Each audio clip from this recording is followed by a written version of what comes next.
வந்து இன்றைக்கி என்ன பண்ண போகிறோம்னா, இந்த கோல்டு ஜுரம் மழை வந்துடுறதுனால சின்ன குழந்தைங்க பெரிய ஆளுங்க வரைக்கும் கோல்டு ஜுரம் வந்துட்டு இருக்குது எல்லாருக்கும். இந்த ஜுரம் வந்து இப்போது இன்ஜெக்ஷன் போட்டாலோ மாத்திரை சாப்பிட்டாலோ கம்மியாகிறதில்ல. இப்போ இந்த மாதிரி கஷாயம் வச்சு குடிங்க. வீட்டில் 3 டைம் 4 டைம் குடிங்க. இந்த கஷாயம் ரொம்ப நல்லது உடம்புக்கு, சீக்கிரமாக நல்லாயிடும். எந்த வித பிரச்சனையும் இல்லை. நாட்டு மருந்து மாதிரி வீட்டில் இருக்கிற பொருளை தான் பாருங்கள். நம்ம குழம்புக்கு அதுக்கு யூஸ் பண்ணுறது தான் பாருங்கள்.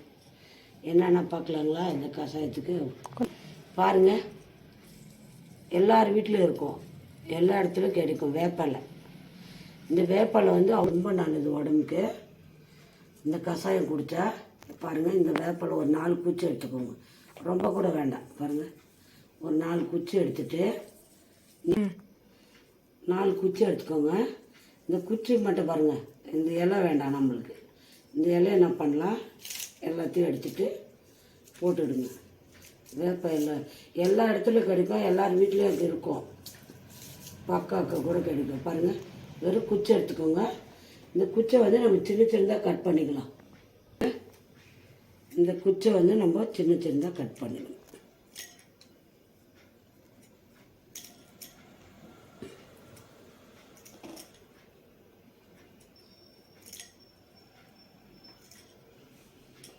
போதும். பாருங்கள், அதுக்கு என்னென்ன போடணும், முக்கியமாக வேப்ப குச்சி. வேப்ப இலையை எடுத்துட்டு இந்த குச்சை மட்டும் யூஸ் பண்ணுங்கள். இந்த குச்சியில் வந்து கசப்பு தன்மை இருக்கும், அது வந்து ரொம்ப நல்லது உடம்புக்கு. எந்த வயிற்றில் வந்து இந்த ஜுரத்துக்கு வர க்ரீம் எல்லாம் இருக்கும், அதெல்லாம் செத்துடும். அப்போ ஜுரம் வராது, கோல்டு ஆகாது. சின்ன குழந்தைங்களுக்கு கொஞ்சம் கொஞ்சம் கொடுங்க, பெரிய ஆளுங்க ஒரு கிளாஸ் குடிங்க, ஒன்றும் பிரச்சனை கிடையாது.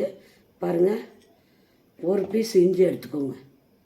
ஒரு பீஸ் இஞ்சி எடுத்து நல்லா நசுக்கி வச்சுக்கோங்க. இஞ்சி ஒரு பீஸு, இது சீரகம் 1 ஸ்பூன், ஒரு 10-15 மிளகு. பாருங்கள், இது மஞ்சத்தூள் ஒரு 1/4 ஸ்பூன். இது வந்து நாட்டு சர்க்கரைங்க. ஏன்னா ரொம்ப கசப்படிக்கும், அதனால கொஞ்சம் நாட்டு சர்க்கரை யூஸ் பண்ணுங்கள், 1 ஸ்பூனு. இதெல்லாம் போட்டுட்டு நம்ம தண்ணி, இது பாருங்கள், 1 கிளாஸ் தண்ணிக்கு இதெல்லாம், இந்த 1 கிளாஸ் தண்ணியை ஊற்றி இதெல்லாம் போட்டு நம்ம ஒரு 10 நிமிஷம், ரொம்ப நேரம் கொதிக்க வேண்டாம், ஒரு 5 நிமிஷம் கொதித்து ஆஃப் பண்ணிவிட்டு அந்த தண்ணி இதை ஊற்றி குடிக்கலாம். அப்பப்போ ஒரு டைம், ஒரு நாளைக்கு 4 டைம் 3 டைம் குடிங்க. ஏன்னா ஜுரம் நல்லா வரைக்கும், உடம்பு நல்லா வரைக்கும். இந்த கசப்பு தன்மை வந்து உடம்புல வந்து ஊறினா நம்மளுக்கு வந்து எல்லா நோயுமே போயிடும். இந்த இலை விட இந்த காம்பில் ரொம்ப கசப்பு இருக்கும். குழந்தைங்களுக்கு 1/4 கிளாஸ் கொடுங்க, கொஞ்சம் கொஞ்சமாக, ரொம்ப நல்லது. இது பண்ணி நம்ம பண்ணலாமா? வாங்க. பாருங்க, ஸ்டவ் பற்ற வச்சுக்கோங்க. 1 கிளாஸ் தண்ணி ஊற்றிடுங்க. இப்போ நம்ம இது எல்லாமே இந்த தண்ணியில் போட்டுக்கோங்க.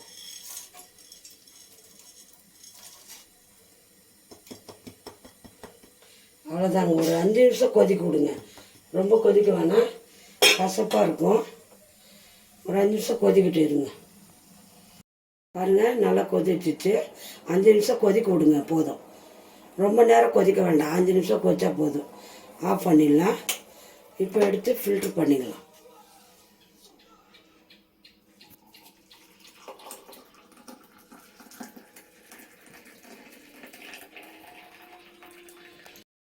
ஹாய் ஃப்ரெண்ட்ஸ், இங்கே பாருங்கள், மம்மி வந்து கஷாயம் பண்ணியிருக்காங்க.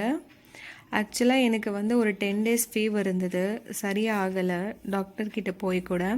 ஆனால் இந்த கஷாயம் குடித்து எனக்கு ஃபீவர் போயிடுச்சு. நான் சும்மாலாம் சொல்லலை, நிஜமாக தான் சொல்கிறேன். இந்த கஷாயத்தை நான் 2 நாள் குடித்தேன், ஆனால் எனக்கு ஜுரம் கம்ப்ளீட்டாக சரியாயிடுச்சு.